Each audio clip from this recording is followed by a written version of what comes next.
Friends, have you ever gone to the store, picked up a perfectly normal item like a washing machine and thought, wow, this price seems a tad high? Well, my friends, you might be a victim of the great tariff robbery.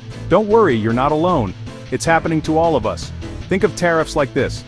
Imagine a toll booth on the highway of global trade. Countries slap these tolls or tariffs on goods coming in from other countries. Why? Well, that's a whole other can of worms we'll get into later. But for now, just know that these tariffs are sneaky little taxes hidden in plain sight. And guess who ends up paying for these hidden taxes? You guessed it. It's the unsuspecting consumer, just trying to buy a washing machine without having to take out a second mortgage. It's enough to make you want to wash your clothes in the river. But hold on, there's more to this tariff tale. So, buckle up, Buttercup, because we're diving headfirst into the wild world of tariffs. Okay, let's break this down. Remember those toll booths on the trade highway? Those are tariffs. They're basically taxes on imports, plain and simple. Governments use them to make foreign goods more expensive. Let's say you're a country that makes amazing socks. You're selling millions of these socks worldwide. But then, another country, let's call it Sockistan, decides they want to protect their own sock industry. So what do? They slap a tariff on your amazing socks. Now your socks, which were once flying off the shelves in Sockistan, are suddenly more expensive. People start buying fewer of your amazing socks because now they have to choose between your socks and, paying their rent. This makes Sockistan's local sock makers very happy, but it leaves you, the amazing sock exporter, feeling a bit sockless, right? So why on earth would governments want to mess with global trade like this? Well, there are a few reasons. Remember Sockistan and their sock-protecting ways? That's one reason. Protecting domestic industries. Tariffs can help shield local businesses from cheaper foreign competition, like our friend with the amazing socks. Another reason is that tariffs bring in revenue for the government. Remember those tolls we talked about? That's money going straight into government coffers. They can use that money for things like infrastructure, education, or, whatever it is governments spend money on. But here's the thing. Tariffs can be a double-edged sword. While they might protect certain industries and bring in some extra cash, they can also lead to higher prices for consumers and retaliatory tariffs from other countries, which can spark trade wars. And nobody wins in a trade war, except maybe the people who sell those little "I survived the trade war" t-shirts. Now let's get down to brass tacks. Tariffs come in two main flavors, specific tariffs and ad valorem tariffs. Don't worry, they sound fancier than they are. Specific tariffs are like a flat fee per unit of imported goods. Think of it like a cover charge at a club, but instead of getting into a swanky party, you're getting, say, a shipment of bananas. Let's say there's a $1 specific tariff on each kilogram of imported bananas. If you're importing 100 kilograms of bananas, you'll pay an extra $100 in tariffs. Simple, right?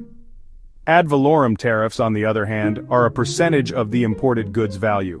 It's like a sales tax, but instead of going to the government where you live, it goes to the government of the country you're importing from. So if you're importing a fancy car worth $50,000 and there's a 10% ad valorem tariff, you'll pay an extra $5,000 in tariffs. Ouch! Guess who's paying for these tariffs? It's you. Now here's the kicker. While businesses pay tariffs up front, those costs often get passed down to us, the consumers. Remember those more expensive bananas and that pricey car? Yeah, that's the tariff talking. Think about it. If businesses have to pay more to import goods, they're going to make up for that cost somewhere, right? And where better to recoup those losses than by charging us, the unsuspecting public, a little extra for those goods? It's like a sneaky game of hot potato, but instead of a potato, it's extra money coming out of our wallets. So, the next time you're at the store and something seems a bit overpriced, remember those hidden tariffs lurking in the shadows. It might not be inflation, it might just be the tariff fairy doing its dirty work. The tariff tug-of-war pros versus cons. Now I know what you're thinking. Are tariffs all bad? Well, it's complicated. Like that relationship you had in college, there are two sides to every story. On the one hand, tariffs can be a useful tool for governments to protect domestic industries and jobs. They can also help level the playing field when other countries engage in unfair trade practices like dumping cheap goods below market value. Plus, let's be honest, those tariff revenues can come in handy for governments looking to fund various programs and initiatives. But on the other hand, tariffs can lead to higher prices for consumers, reduced choices in the marketplace, and retaliatory tariffs from other countries, which can escalate into damaging trade wars. They can also harm global economic growth and create uncertainty for businesses trying to navigate the choppy waters of international trade. Tariffs today, from trade wars to Wall Street woes. Remember when we talked about tariffs being a double-edged sword? Well, in recent years we've seen both sides of that blade in action. We've witnessed trade wars erupt between major economies, with tariffs used as weapons of economic warfare. These tit-for-tat tariff battles have created uncertainty in global markets, causing stock prices to swing wildly like a pendulum on a caffeine bender. Businesses are left scrambling to adjust their supply chains, and consumers are left holding the bag, often in the form of higher prices for everyday goods. The takeaway? Tariffs are a powerful tool that can impact everything from the price of your morning coffee to the performance of your retirement fund. They're a complex issue with far-reaching consequences, and understanding them is crucial for anyone who wants to make informed decisions about their personal finances and the global economy. Think for yourself.